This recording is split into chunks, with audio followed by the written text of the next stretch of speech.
Welcome to the episode 15 of basic English series. और आज का जो टॉपिक है वो है use of this, these, that and those. आज हम बेसिक कंसेप्ट समझते हैं दिस, दैट, दीज, दोज का।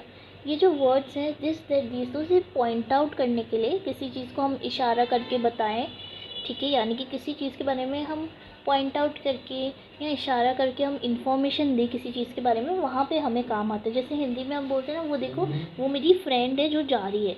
ऐसे करके जब हम इशारा करके किसी को बता रहे कोई चीज़, तो इंग्लिश में वो दिस, दैट, दीज, दोज से हम बताते हैं, ठीक है। और ये जो सारे वर्ड्स हैं ये नाउन के लिए यूज़ होते हैं। नाउन क्या थे? नेमिंग वर्ड्स थे, ठीक है, यानी कि संज्ञा के लिए यूज़ होते हैं। अब इनमें देखना, ये एक चीज़ को पॉइंट आउट करने के लिए यूज़ होते हैं या बहुत सारी चीज़ों को, और क्या ये पास की चीज़ को पॉइंट आउट करेंगे हम तो हम क्या बोलेंगे दिस, दैट, दीज, दोज में से। और अगर दूर की चीज़ को पॉइंट आउट करेंगे तो हमें क्या यूज़ करना है, मेन हमें ये कॉन्सेप्ट समझना होता है इन वर्ड्स में, ठीक है।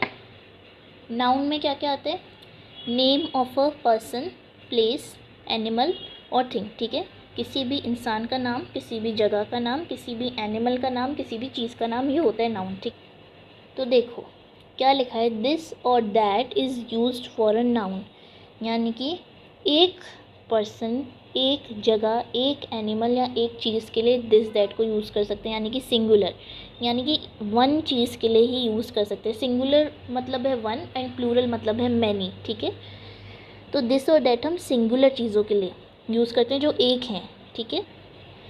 दीज और those is use for more than one noun, यानी कि ये हम बहुत सारी चीज़ों को पॉइंट आउट करने के लिए प्लूरल में यूज़ होते हैं। प्लूरल मतलब मैनी, ठीक है। काफ़ी सारी चीज़ों को पॉइंट आउट करने के लिए यूज़ करते हैं, ठीक है। एक से ज़्यादा पर्सन, एक से ज़्यादा प्लेस, एक से ज़्यादा एनिमल्स और एक से ज़्यादा थिंग्स को पॉइंट आउट करने के लिए दीज और दोज यूज़ होंगे, ठीक है। अब दिस एंड दीज पे आ जाओ, ठीक है।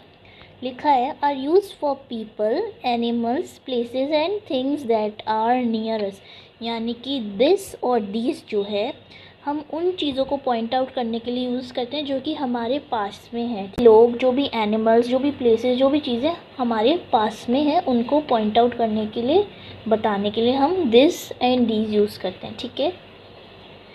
That and those are used for people, animals, places and things that are far from us. So same cheese that and those जो है उन चीज़ों के लिए यूज़ होगा, उन लोगों, उन places, उन animals, उन चीज़ों के लिए यूज़ होगा जो कि हमसे दूर हैं, ठीक है। जो चीज़ें दूर हैं और हमें उन्हें पॉइंट आउट करना हो, ठीक है।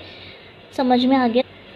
और कुछ भी नहीं है, बेसिक आपको बस ये जो रेड में वर्ड्स लिखे हैं सिंगुलर, प्लूरल, नियर एंड